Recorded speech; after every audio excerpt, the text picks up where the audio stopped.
Good morning बच्चों, कैसे आप सब लोग। मैं ज्योति, आपकी हिंदी वाली मैम, आज फिर आई हूँ आपके सामने एक टॉपिक के साथ। आज का जो हमारा टॉपिक है वो है अनुप्रास अलंकार के भेद। अनुप्रास अलंकार हम अपनी पिछली वीडियो में आपको सिखा ही चुके हैं, आज हम जानेंगे उसके भेद के बारे में। ठीक है, तो हमारी वीडियो देखने से पहले चैनल को लाइक एंड सब्सक्राइब करना ना भूलें। आइए आप और हम मिलकर देखते हैं कि अनुप्रास अलंकार के भेद क्या होते हैं और अनुप्रास अलंकार खुद में क्या है। ठीक है बेटा। हाँ तो बच्चों, हमने जान लिया था अपनी लास्ट वीडियो में अनुप्रास अलंकार। कौन सा?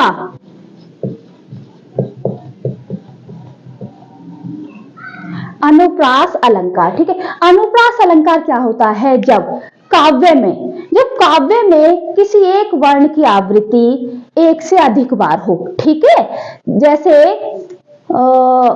रघुपति राघव राजा राम, तो इसमें क्या होता है? रघुपति राघव, तो रह वर्ण की आवृत्ति बार बार हो रही है। ठीक है, तो अनुप्रास अलंकार में जहां वर्णों की आवृत्ति एक से अधिक बार हो, तो ये तो हमने जान लिया था। अब देखेंगे अनुप्रास अलंकार के भेद।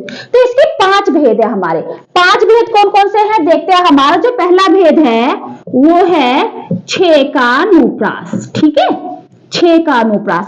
हमारा जो दूसरा अनुप्रास है वो है श्रुत्यानुप्रास। ठीक है, हमारा जो तीसरा अनुप्रास है वो है वृत्यानुप्रास।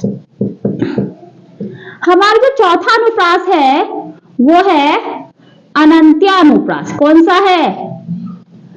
अंत्यानुप्रास। ठीक है, हमारा 5वां कौन सा अलंकार है? वो है लाटानुप्रास।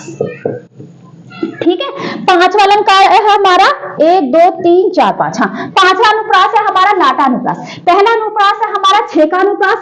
इस छेकानुप्रास में क्या होता है कि वर्ण जो है वो 2 बार आते हैं। हर कोई वर्ण हमारा जो 2 बार आएगा। श्रुतानुप्रास में क्या होता है? श्रुतानुप्रास में क्या होता है कि एक वर्ग, एक मतलब पंक्ति, जो वर्ग होता है कैवर खैबर तैवर तैवर, तो एक वर्ण के ही मतलब एक वर्ग के ही पंक्तियां, उसमें एक वर्ग के ही वर्ण उसमें आते हैं। ठीक है, अब है हमारा वृत्तानुप्रास। वृत्तानुप्रास में क्या होता है कि एक वर्ण की आवृत्ति 3 या उससे अधिक बार हो सकती है।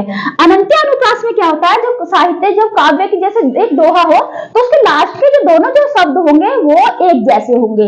लाटानुप्रास में क्या होता है कि पंक्ति हमारी एक जैसी होती है लेकिन उनका अर्थ भिन्न होता है। इसमें पूरी पंक्ति में बदली जाएगी, इसमें लास्ट के अक्षर एक जैसे होंगे।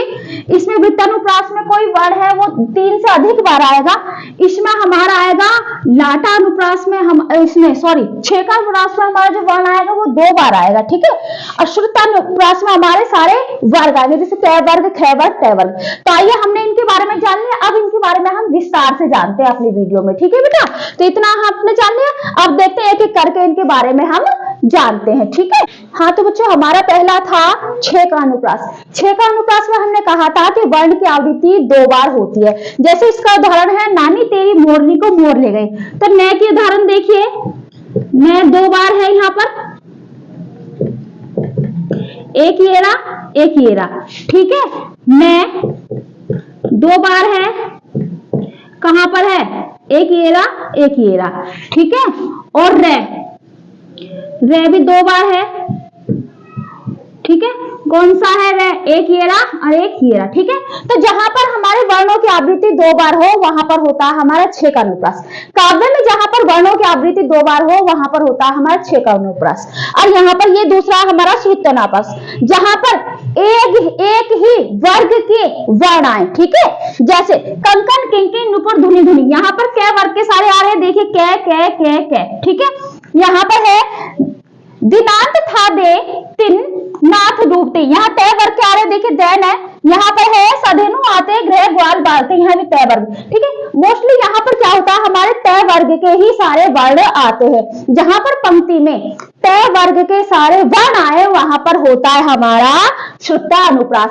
अब देखते हैं हम अपना तीसरा अनुप्रास, कि हमारा तीसरा अनुप्रास क्या कहता है, और तीसरे अनुप्रास का भेद हमारा क्या कहता है।